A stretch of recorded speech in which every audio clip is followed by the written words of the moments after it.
Assalamualaikum. Apa kabar anak-anak ibu semuanya kelas 10 IS1, IS2, IS3 dan IS Plus. Ibu berharap kalian semuanya berada dalam kondisi baik-baik saja dan dilindungi oleh Allah Subhanahu wa taala. Jujur sebenarnya ibu ini sangat-sangat merindukan kalian.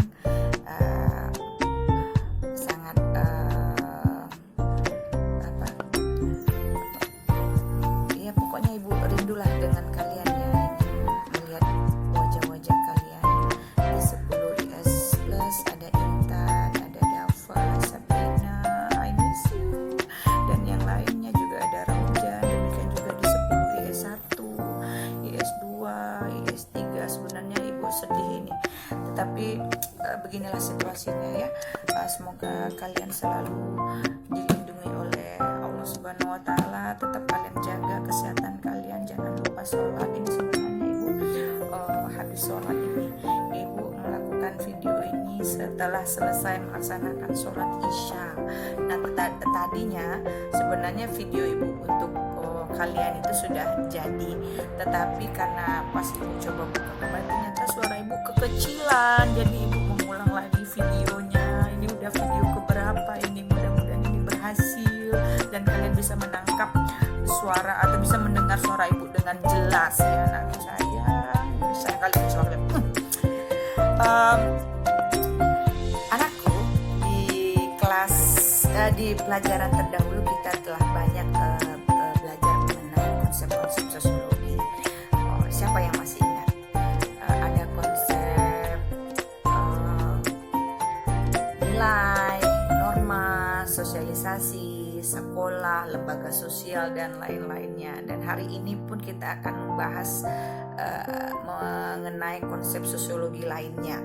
Adapun konsep sosiologi yang akan ibu perkenalkan kepada kalian adalah dua saja, yaitu tentang konsep konformitas dan konsep penyimpangan sosial. Itu ada di buku kalian di halaman 132. Kalian baca apa tidak? Nah, kalau belum kalian baca, kalian harus wajib membacanya. Kenapa? Karena membaca itu adalah penting bagi kita ya. Dengan kita membaca kita bisa mengetahui berbagai informasi. Membaca adalah jendela dunia ya. Membaca, melihat, merasakan, itu harus kalian lakukan sebagai seorang pelajar. Jangan kerjanya main game saja. Ada fun, nggak boleh main game, dan yang lain-lainnya tidak boleh ya. Baiklah anak ibu, sebelum kita masuk kepada apa itu konformitas, apa itu penyimpangan sosial, ibu review kembali pelajaran kalian yang sudah-sudah. Yang sudah-sudah kita telah belajar tentang nilai, norma, sosialisasi. Nah ini tiga konsep ini dia saling berkaitan. Nilai adalah sesuatu hal tentang apa yang dianggap baik, buruk, pantas, tidak pantas, dan lain-lainnya. Sementara norma adalah aturan yang ada di dalam masyarakat. Nah, sementara itu sosialisasi adalah suatu proses penyampaian atau suatu proses pentransferan nilai dan norma dari satu generasi ke generasi lainnya atau dari individu satu ke individu lainnya. Sosialisasi ini penting. Kenapa pentingnya? Karena bila tidak ada sosialisasi maka nilai dan norma tidak bisa diketahui oleh generasi berikutnya itu. Jadi sosialisasi itu penting dalam rangka mewariskan nilai dan norma atau mengajarkan nilai dan norma di dalam kehidupan kita. Kalian bayangkan bila ada misalnya mencuri itu adalah perbuatan yang tidak baik, artinya dia bernilai minus dan itu dikuatkan di dalam norma bahwa mencuri itu adalah ada hukumannya, maka dalam sosialisasi itu akan dilakukan. Nah kalau tidak dilakukan, orang nggak tahu mencuri itu baik atau buruknya. Jadi orang mencuri saja kan kayak gitu, karena tidak ada yang melakukan proses sosialisasi. Nah, hari ini anak-anak ibu kita bicara tentang konformitas. Konformitas itu apa sih sebenarnya? Nah, konformitas itu adalah suatu berusaha sesuai dengan nilai dan norma yang ada di dalam masyarakat. Jadi sosialisasi itu dalam rangka membuat masyarakat itu bisa konformis, atau membuat individu itu bisa konformis atau berperilaku sesuai dengan apa yang diharapkan oleh masyarakat. Nah, kalau tidak sesuai bagaimana, Bu? Nah, yang tidak sesuai itulah nantinya bisa memunculkan atau disebut dengan penyimpangan atau penyimpangan. Kalau dia penyimpangan itu di dalam masyarakat itu namanya penyimpangan sosial. Nah, penyimpangan sosial itu apa? Penyimpangan sosial itu adalah suatu perilaku yang tidak sesuai dengan harapan masyarakat karena dia melanggar nilai dan norma-norma yang ada di dalam masyarakat. Kalau seperti itu apa contohnya? Nah, contohnya bisa saja misalnya perilaku menyimpang. Contohnya apa? Melanggar rambu-rambu lalu lintas. Apakah itu termasuk perilaku menyimpang? Jawabannya iya. Kemudian hormat kepada orang tua, apakah itu perilaku menyimpang? Tidak, tetapi itu adalah perilaku yang konformis karena itu adalah perilaku yang diharapkan oleh masyarakat. Nah, pertanyaan berikutnya adalah anak-anak itu, kenapa bisa ada orang berperilaku menyimpang? Kan kalian bisa lihat itu kemarin kan ada kasus tuh, ada seorang anak yang menonton film atau membaca apa itu, jadi dia terinspirasi itu, dia lalu membunuh tetangganya. Nah, setelah dia membunuh, lalu dia melaporkan diri kepada polisi. Tetapi anehnya, harusnya orang membunuh itu kan adalah sebuah kesalahan besar itu, berat itu hukumannya. Tetapi anak kecil ini dia tidak merasakan apa-apa, dia santai saja. Nah, itu kan jauh sekali penyimpangannya. Nah, pertanyaannya artinya adalah kenapa bisa terjadi perilaku menyimpang itu? Nah, di bukumu itu ada beberapa teori yang bisa membantu kita dalam memahami mengapa terjadi perilaku menyimpang. Teori pertama dikemukakan oleh Edwin Sutherland. Ibu kalau menyebutkan namanya ini agak belepotan ya. Namanya adalah Edwin Sutherland namanya ya. Ini nama orang luar ya. Edwin Sutherland ini dia mengemukakan tentang teori yang bernama teori differential association. Apa kata teori ini? Kata teori ini adalah seseorang berperilaku menyimpang itu karena dia bergaul dengan orang yang berperilaku menyimpang pula. Nah, disitulah kita harus hati-hati anak-anak itu. Hati-hati dalam bergaul. Jangan-jangan kita nih bergaul dengan orang yang salah.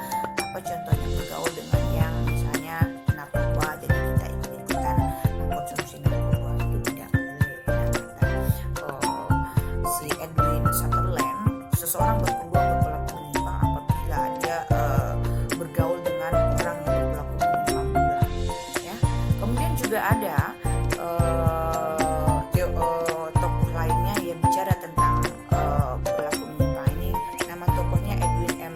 Lemmer ya, mengatakan bahwa penyimpangan itu terjadi karena adanya pelabelan atau adanya pencapan ya, dicap seseorang ini, diberi stigma yang buruk seseorang ini. Misalnya seseorang yang diberi stigma perampok, meskipun dia tidak merampok tetapi selalu dibilang dasar perampok lu, dasar pencurimu, dia lama-lama akan berpikir bahwa dirinya itu memang perampok, maka dia melakukan perbuatan itu. Jadi pelajaran berikutnya adalah hati-hati juga dalam memberikan pelabelan kepada orang lain. Kalau bisa kita memberikan label kepada orang itu adalah yang dapat memotivasi orang itu untuk melakukan hal-hal yang baik atau melakukan hal-hal yang konformis tadi itu, apa yang diharapkan oleh masyarakat tadi itu. Misalnya kita misalnya nih, ibu mau melabel pinter kali anak ibu. Nah, itu ibu melabelkannya dengan hal-hal yang baik. Artinya pintar itu kan harapan dari semua orang ya kan. Si baik ibu,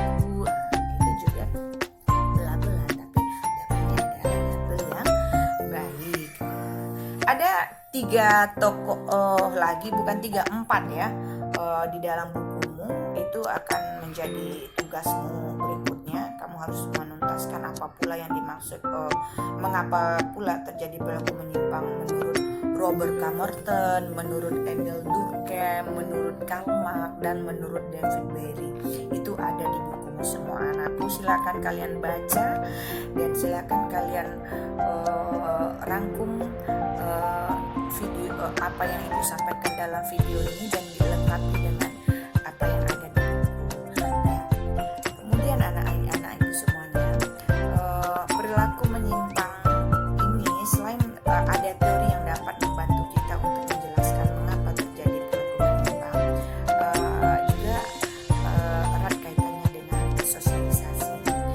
Perilaku menyimpang itu bisa juga disebabkan oleh proses sosialisasi yang tidak sempurna. Maksudnya apa? Maksudnya seperti ini,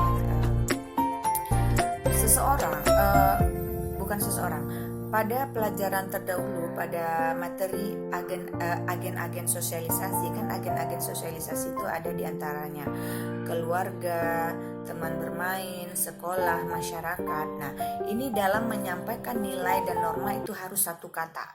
Tidak boleh misalnya di sekolah mengajarkan disiplin, di rumah tidak mengajarkan disiplin. Itu bukan satu kata namanya. Ya, kalau di sekolah mengajarkan kejujuran, dan masyarakat pun harus sepakat akan hal itu. Supaya apa? Supaya dia satu kata, individu itu dalam menyerapnya. Tetapi kalau tidak satu kata, maka itulah yang akan menyebabkan terjadinya perilaku menyimpang. Contohnya apa, Bu? Contohnya seperti ini, anakku.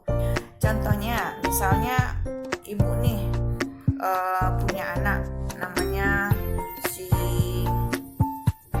namanya Raujan misalkan. Jan, kamu jadi orang itu harus jujur, kata ibu Raujannya. Baik, Bu, kata Raujannya. Tetapi pada kenyataannya di sekolah ditemukan oleh si Raujan ini banyak orang-orang atau banyak kawan-kawannya tidak jujur, dan itu tidak mendapatkan teguran sama sekali oleh gurunya. Nah, ditambah lagi di dalam masyarakat juga seperti itu. Nah, akhirnya apa?